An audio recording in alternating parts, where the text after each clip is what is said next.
Don't do that. Go Bearcats. No, that you can't deflect now. I just did. You can't do that.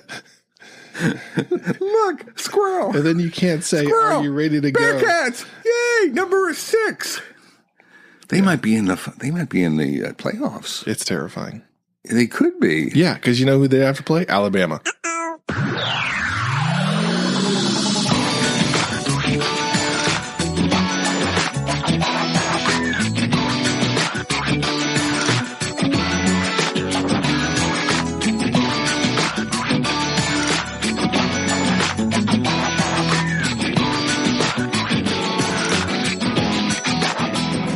Welcome to the intro. I'm Josh Anderson. I'm Bob Galen. You know, we had a discussion with Eric last week about should we stop doing an intro because we like intro, then we intro. So I would love to hear from the team. Does this add value? From the kids. Yeah, from all the listeners out there.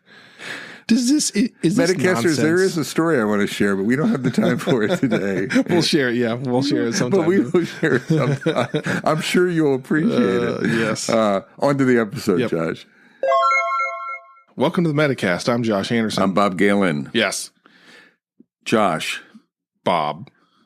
You know, I feel like after almost 200 episodes, we should have a better flow to the start. Like, we say hello, we say our names, and we stare at each other and wait for somebody else to do something. You know what it is, Metacasters? A little quick peek behind the curtain is Josh and I do very little preparation, and he's infected me with that. I used to be a preparer. Now I'm no longer. Now I'm just a wing it by the seat of my pants guy, just like Josh. Yeah. And we come in here and we wing it. And then we make eye contact, right? You know, he like turns it on and we make eye contact. And it's like, oh shit. There's this like, oh shit moment. Yeah. There is. I know. And we don't say it, but you can see it in our eyes. It's like, oh shit. We've got to We're talk. supposed to say something of value. Exactly. and then we get into, I think that's the speed bump. Yeah. It's the oh shit. Yeah. And then we sort of get our way. Yeah. It jars us. It gets us going. But maybe if we didn't have that, we might not get the juices every flowing. once in a while, throw me a freaking plan, for God's sake. Okay. Let's have a thoughtful, like, God forbid we had like an outline of what we were going to talk about. Yeah. That would be too constrictive. You sometimes bring paper. And you throw it away. You just garbage it. You don't like that. Okay. So speaking of getting juices flowing, and this is our, like, we have this little moment where we take a little pause and we really get going. Well, we want to look into the future. Yeah, because this will be, if not one of the last episodes before 2021. So we want to set the stage for all of our listeners and in hopes of, as you take time off to be time with your family over the holidays, you're going to come back in on January something-eth and get ready to rock and roll. And we want to talk about things that get us fired up, and we're hopeful that we can in turn get you a little fired up for when you get back and you start driving the change that you know you need, that you know your company needs, that you know your team needs. So this is it. Amen, brother. This is it. You go for it, Preacher Josh. Yeah. Yes. Yeah. So we're looking back to the future. We're looking forward. And it's not just next year. It's some of them can be tactical things for next year, but they could be 2, 3, 4 years out. Yeah. So what would I dream that conferences come back. Oh. That face-to-face conferences come back. I miss it's not the money. I miss a little bit the travel, like going to Vegas. Mm-hmm. One of the conferences always would go to the Vegas. I miss the travel. I miss the locales. I miss the excitement of that. It's a little bit of a pain in the ass. I miss the people. Mm-hmm. Speaking in front of live audiences is just wonderful. Meeting people in hallways. Mm-hmm. So, and I'm also looking forward to seeing how the conferences evolve. Yeah, definitely. Because I don't think there'll be, in-person onlys anymore. I think it'll be a combination of virtualness and in-personness. But so I'm excited to see how conferences evolve. I really do. I don't think it'll happen till the latter part of next year. Probably, I'm thinking the fall. If we're lucky. I would, yeah. But I hope I miss people. So I want to see that. Can I do a +1 to that? Sure. Then I'd like to see people, new voices. Oh, yeah. More new voices, whether it's virtual conferences. I've been trying to support people, coach people if they approach me about a talk, really encourage people. I blogged about, what it takes to put together a thoughtful proposal. But I'd really like to see more people.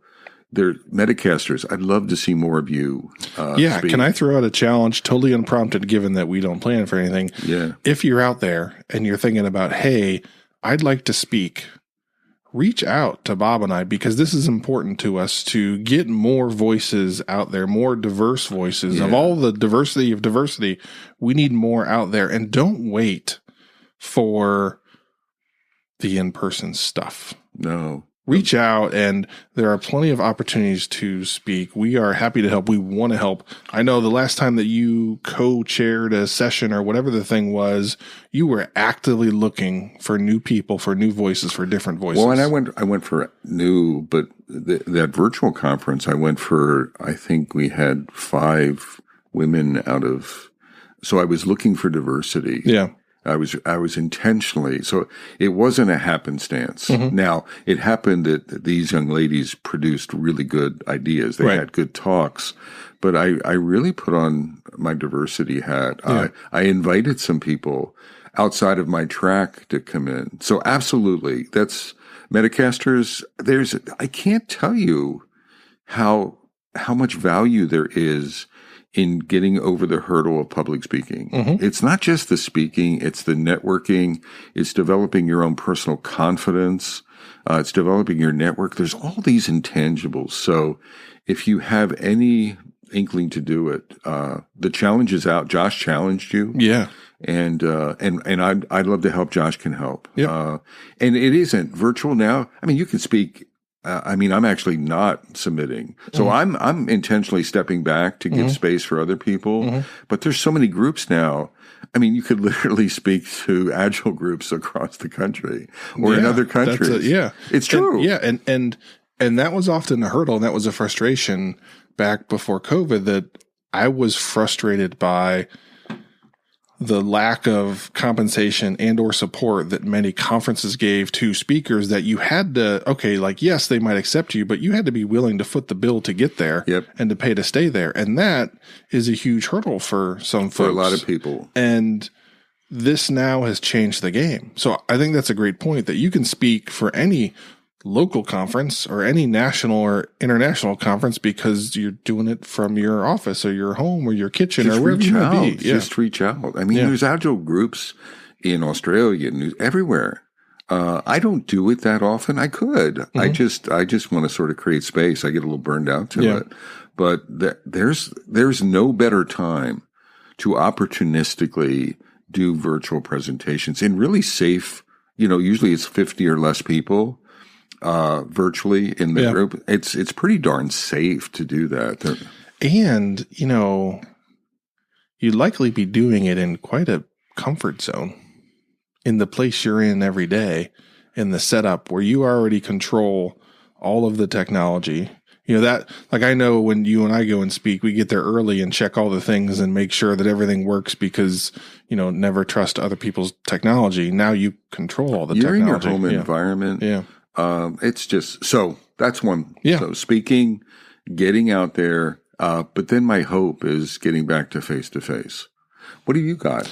Yeah. I just want to pile on that face to face. I have been working to get better at the natural conversations that just happen when you're in an office and you bump into people. I've been trying to generate those a little bit more. By showing up to virtual meetings a little bit early in just hopes of trying to spark that conversation that might have happened as people were going to get coffee or whatever it might be, go grab a snack or just get up and stretch your legs. There were so many things that happened that I miss, that has been harder for me to feel as connected as I used to. So I'm trying to make active changes to get better at that and to generate those same conversations that just happened without any intent. Those are the things that I think there's some secret sauce there. And we've tried a few different technologies to have like hangout spots, like virtual hangout spots.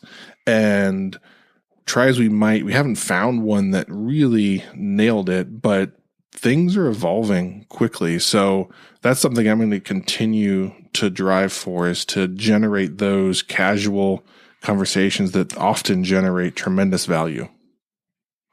I'm going to pile on to connection a little bit because it's funny. I'm triggering on the word. I've been thinking about, I'm writing a blog post right now about my Cal class. And one of the things that I try in my mind when I enter, I'm doing one this week, starting today, and I'm trying to create connection. So when I enter the class, and it's not just connection to me, it's connection across the classmates, right?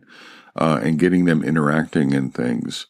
And over time, I'm thinking that the prime directive is not learning, is not networking. It's like connection is the meta, is the root foundation of team success and organizational success and event success. There's this lady in the UK, I forget her name, but she's expert in virtual environments, and she talks about creating a meeting and having breakout rooms. So let's say you 10 minutes early, and you create breakout rooms for people to just hang out. And you just throw people in groups of 4, and then they just have conversation. And so she's trying to generate connection, getting to know one another.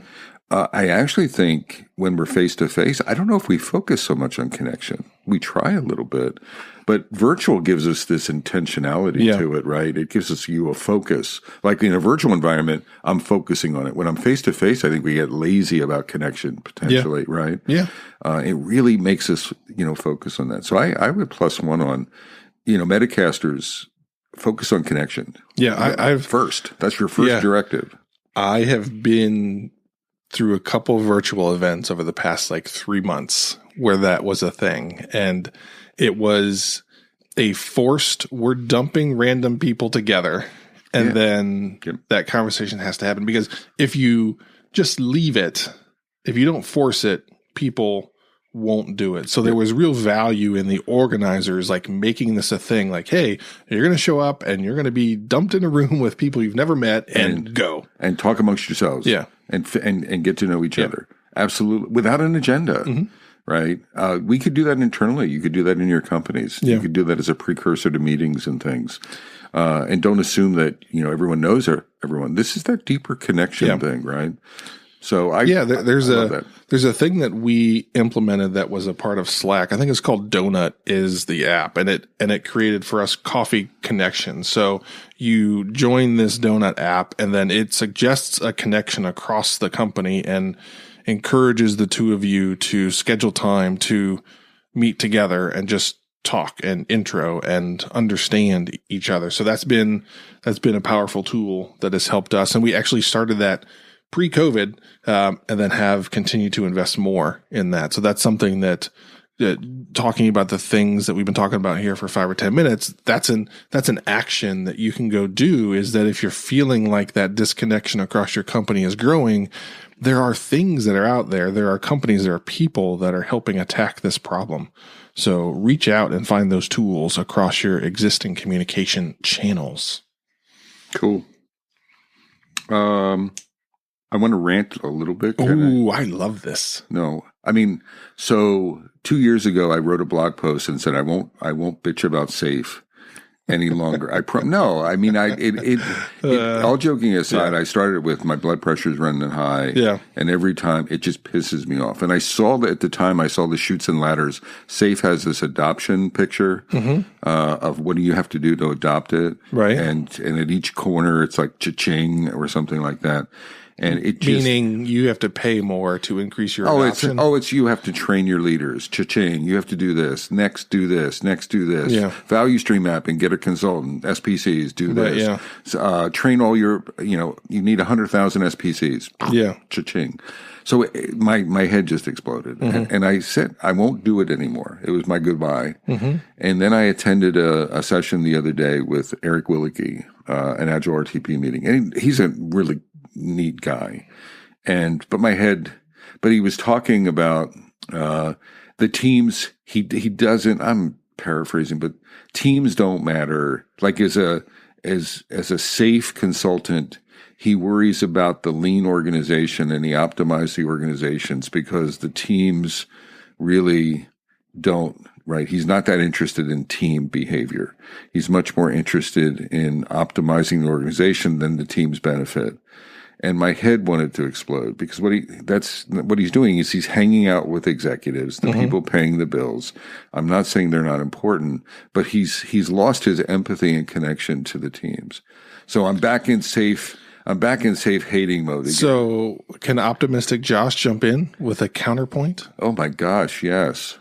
So maybe the angle he's taking, whether delivery was bad or maybe you were a little fired up before the conversation even started, but maybe his thought is, there's plenty of content and topic and coaches to help the teams get good. That often isn't the limiting factor in a company's adoption of Agile. It's usually the suits that get in the way. So I'm going to focus there because there's a million good people and a million good articles and a million good podcasts that can help these people, and they're actively trying to get better.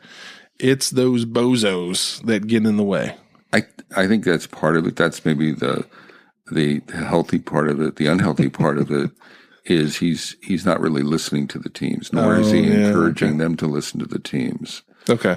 He's like, if a team hits an impediment, well, they raise it to the leaders. Well, what if it's not safe to do that? And then the leaders organize those impediments and they prioritize them and then they solve them when? Well, why don't they're not walking. So the point one point I made to him is I said, you sound like you've lost your empathy, your understanding of teams. The rubber meets the road with the freaking Agile team. They deliver the freaking value and you don't have a clue. You don't want to have a clue about what's going on in their lives, right? And so, but we have inspect and adapt stuff that'll bubble that up to the leaders, and the leaders will, okay, I get that.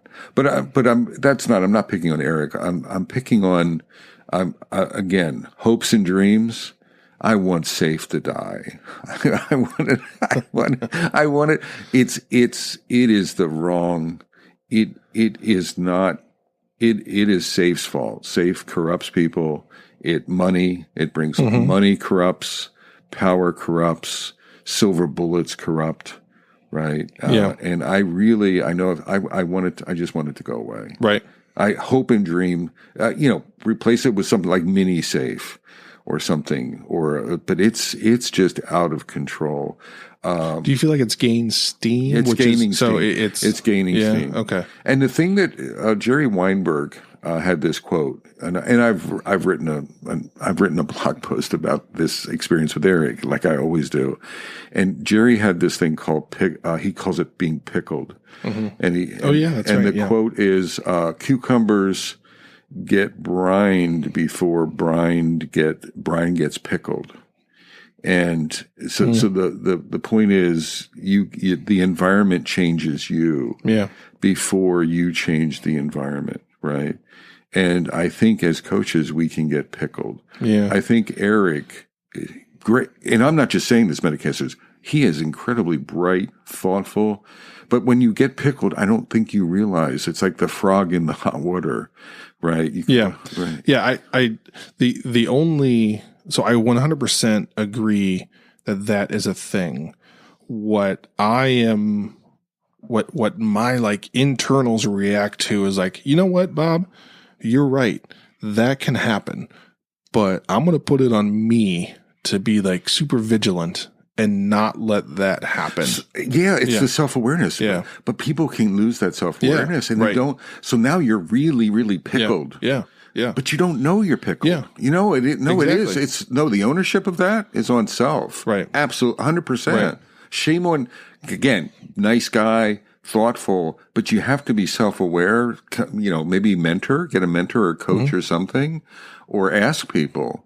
But Eric is absolutely pickled in safe. Eric who? Willicke. Oh, okay. The guy I meant met. Eric Hannon. I'm like, wait a minute. No, Eric. Because I know the Eric Hannon. Eric internal was, okay, and he's not alone. Yeah. A lot of people can get pickled in the framework. Okay, so let's do that. Let's talk about that. As you prep for 2021, take some time off and measure your pickledness.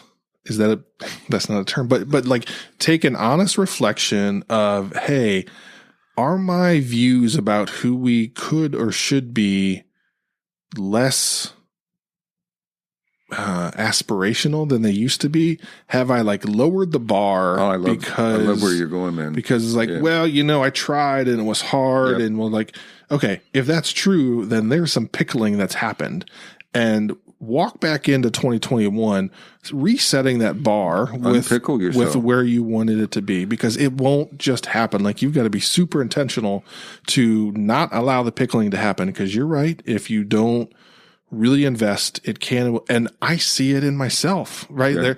There are times where I catch myself like, no, don't do that. Like, you just keep fighting. Like, this is the thing you got to do. It's normal. Yeah. But it's very incredibly dangerous. Right. And it's the lack of self-awareness. You don't know it. Right. It's like you're changing and you don't know you're changing. So I would extend what you're saying. It could be methods, Metacasters. It could be how you view leadership in your companies. It's the tools and techniques you use. You could get pickled with how you perceive people in your team. Like Bob is a curmudgeon, right. Great. It's pickling is everywhere, right? And it's sort of just challenge yourself, like get quiet and just do some reflection. What else you got, Josh? Welcome to our Diversity and Inclusion Minute. I'm Josh Anderson. I'm Bob Galen. Metacasters, we talk about diversity and we weave it in pretty powerfully in this session. So we're not going to talk much more, but just... Yeah, I think there's real value in us, again, hitting the pause button, even though we do spend a pretty decent amount of time of the episode talking about that. There's still value in hitting the pause button for a couple of minutes, maybe 1 minute in total, and saying, hey, we can, we should, we must do better. I love, this man is a poet and he doesn't know it.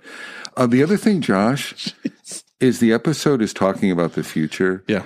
I do feel like we're losing steam. I don't know about you. Yeah. But in the universe of Black Lives Matter, I remember when there were protests and things like that, I got pretty fired up and I'm still fired up. But I don't hear about it as much at all. So the momentum is gone. I just want to challenge everyone: don't lose the momentum. Yep. I'm challenging myself. We can't lose the momentum. So that's why we're doing what we do as well. So keep the momentum up, Metacasters. All right, we're going to do it. Yep.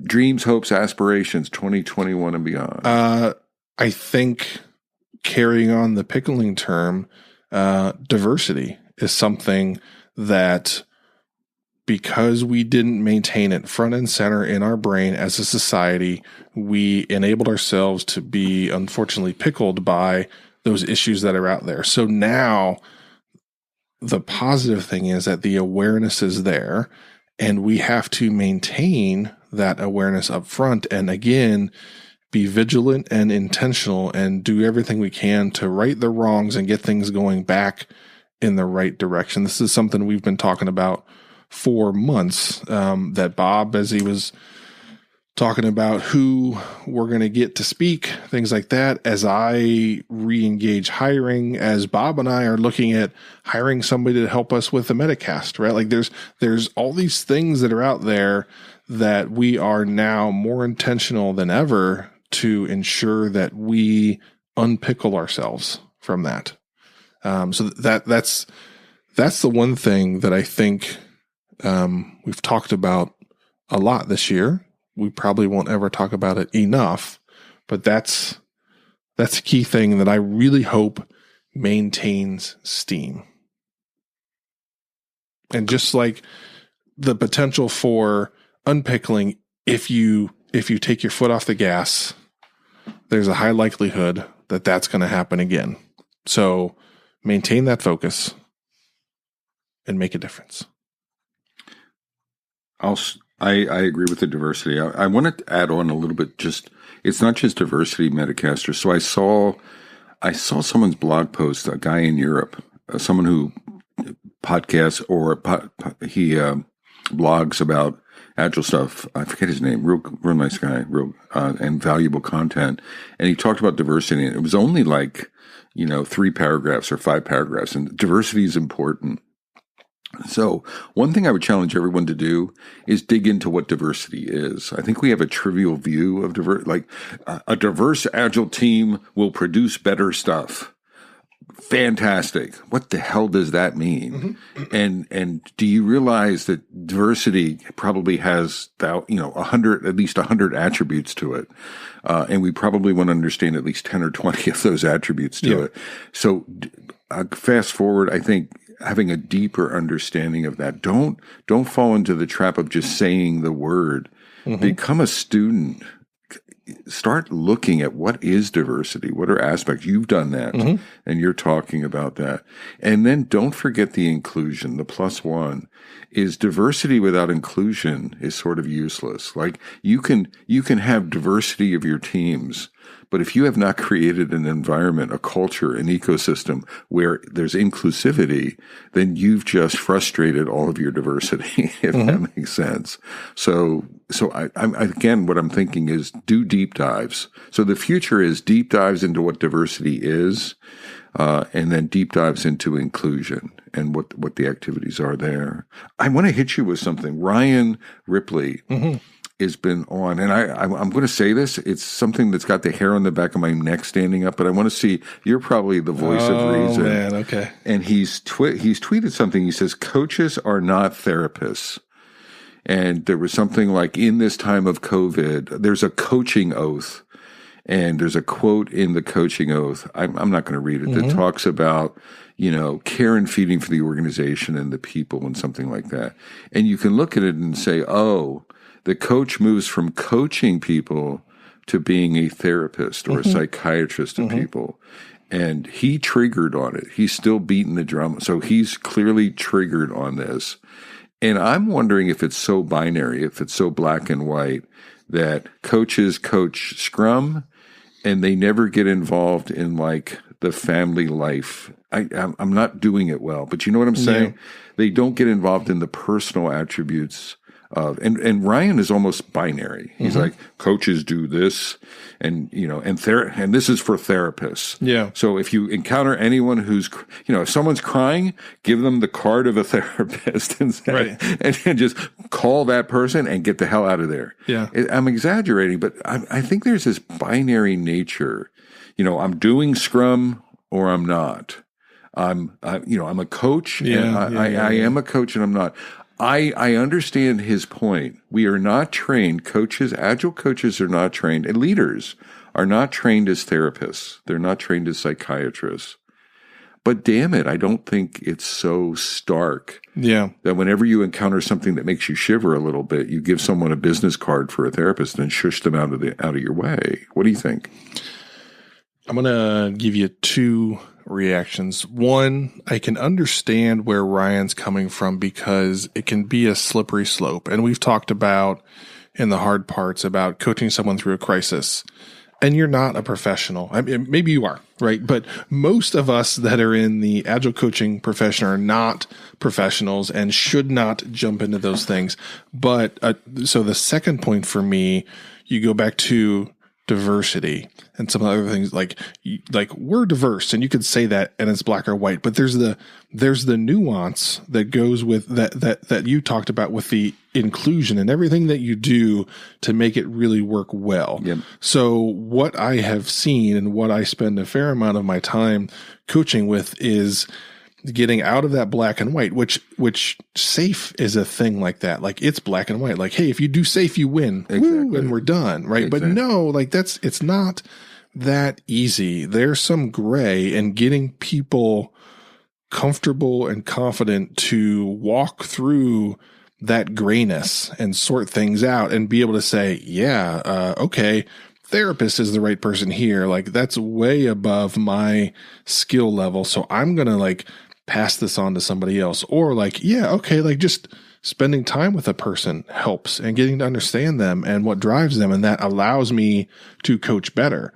I think there are too often where it's easy to create silos, and we just kind of do that. Like, nope, hands off, not my problem.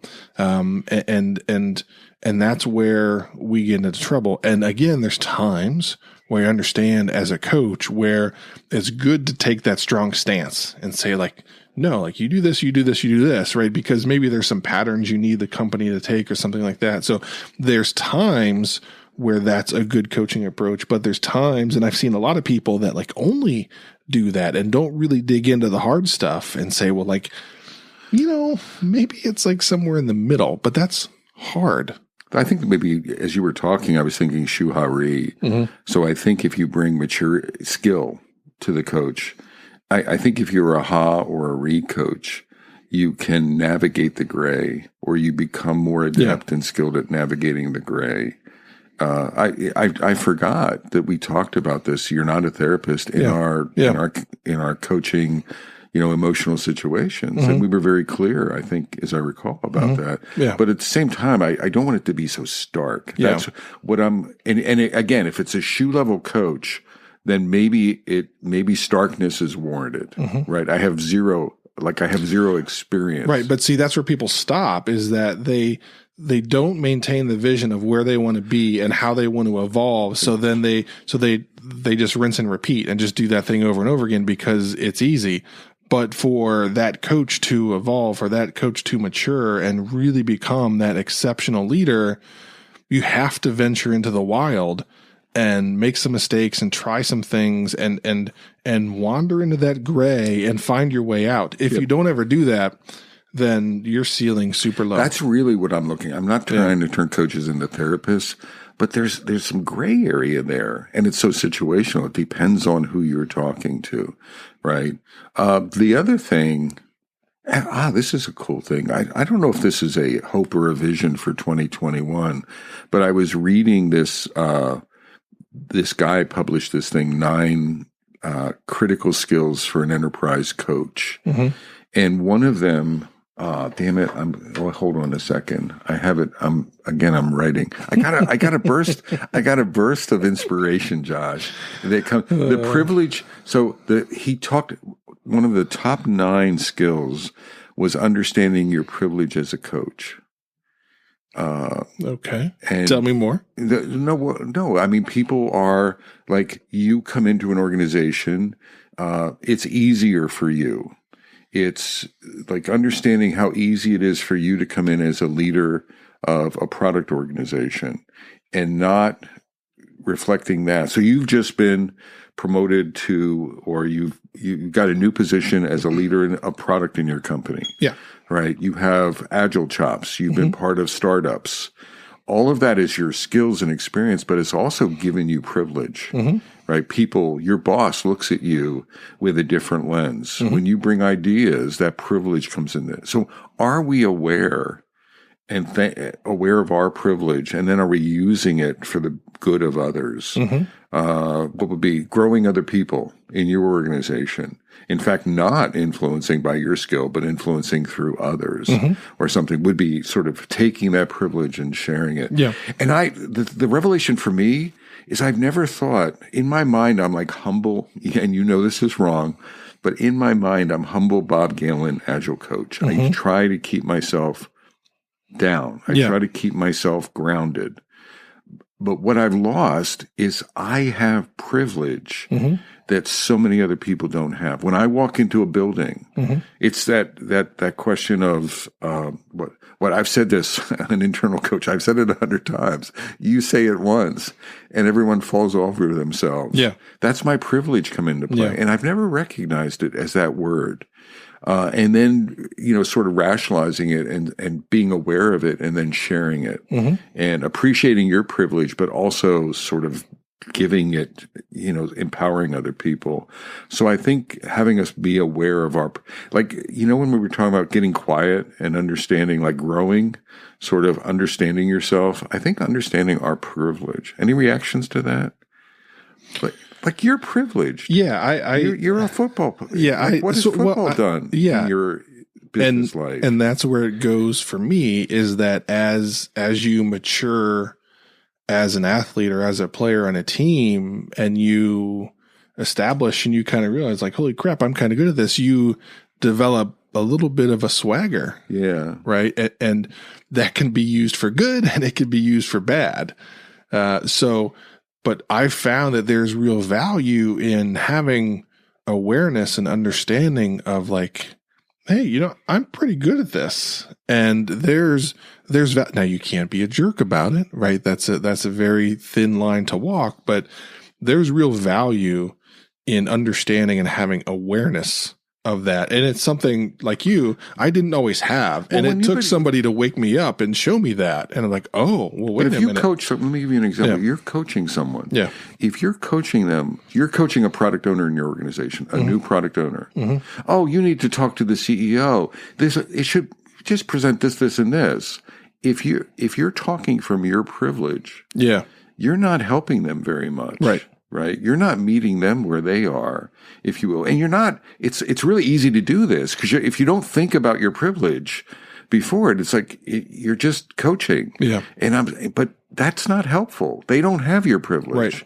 Right. So they have to develop that on their own. So then you've ineffectively coached them. You maybe have put them in a position of failure, et cetera, in that coaching. So depending on how you perceive it, I don't know. I'm thinking about, I think in the future for me, it's being aware of, I've written books. It's not ego. That's a privilege. I was privileged enough to write a book, right? Not everyone is privileged to do that. What can I do to help other people do that? And just being more self-aware of your privilege. And I had never thought of privilege within a coaching context before I saw it with this guy. And I should have. It sort of was a little slap in the face. What do you got? Anything else? No, I think we're kind of nearing the end here. I mean, can I do one quick one? There's a lot. Can I do a quickie? Yeah, sure. So, this is related to the safe. So the safe thing just. Oh man, he's on fire. No, I'm like a Wolverine on safe. Man. I am. If safe was a bone, I'd be gnawing on that thing. And so this was. I was thinking of a metaphor. To present this, it goes back to Eric and talking about you lost empathy to the teams. So I came up with this thought experiment, and I'd like to get you, and this is something I want to do in the future. I'd like agile leaders to look at the world. What if a hypothetical, and I think you've actually, well, I don't know if you've done this, but hypothetical, the founders of a company are very technical. Let's say there's a scenario, a hypothetical scenario where 4 or 5 founders founded a company, is incredibly successful. They're developers. And they decided not to divest. They decided that they want to stay developing code. So they mosey down to scrum teams. But they haven't divested of the company. So they're still the owners of the company. They're still on the board. They're still leaders of the company, but they've hired a leadership team. Right, to lead the company because they really want to focus on that. So now, in that, the real leadership of that company is not within the leadership team. The real power in that company, yes, there is a leadership team. Yes, there's a CFO. Yes, there's a CEO. But literally, the founders of the company, again, hypothetical, are in the team. Would that change how safe is installed? Would that change Eric? So Eric was talking about, well, I have to coach up. In this case, yes, you do, and they're paying my bills. They're my stakeholders. So now the term stakeholder is really the teams become stakeholders as well, and not just in word. They're actually powerful stakeholders. Right. The founders. What would that change in the power dynamic in a company? And I think it would be really effective if leaders looked. If leaders looked at their teams and say, I work for the teams. So something beyond servant leadership. I literally frickin' work for the teams. I respect the teams. I work for the teams. And I have to include them in most things. What do you think? Well, I think that ends up looking like you and I, how we envision the world should operate. Like I had a hard time. because like that's how my brain works, and that's how I operate. So it's like, well, that, you know, like that's kind of how it should be, Bob, you know. So but then how I think about what it looks like when you don't do that is all the places that we've gone in and coached where that wasn't a thing, and that's unfortunately the majority of the folks that are out there are wrestling with stuff like this. And they're good people. Yeah. Mary Thorne, who you and I know, has gone to S&P, and they're doing agile stuff. And Mary has, in her organization, they're not reporting to her, but there's at least 100 Scrum teams. Let's say somewhere between 100 and 200 or more Scrum teams, right? At that scale, it's really easy to fall into the safe, right? Oh, we have to install safe. But, and we can't. Oh, well, we can't listen to the teams. There's 200 of them. Well, what if they owned the company? What if they, well, then you'd have to figure out a way. Right. I mean, it would be hard. There's 200 teams. Yeah. It would be hard, but your butt would have to consider, right? So I think we get lazy sometimes. It's like, yeah, that's ultimately the limiting factor, right? Is your willingness to invest in doing it well, doing it right. Yeah. And then the number is sort of intimidating, and it's an excuse sometimes. I get the scale of it, but you know what? You would figure out so in my hypothetical, folks, if they wanted to survive, they'd have to be more respectful of the teams, right? They just have to. They'd have to listen to that. I'd love a future where maybe that hypothetical in the thinking of leaders becomes more real. I agree. We have a time constraint, so we gotta run. Stick a fork in it. Stick a fork in it. Should we do that? So from beautiful downtown Cary, North Carolina, I'm Bob Galen, and I'm Josh Anderson. Shake and bake. Take care, y'all.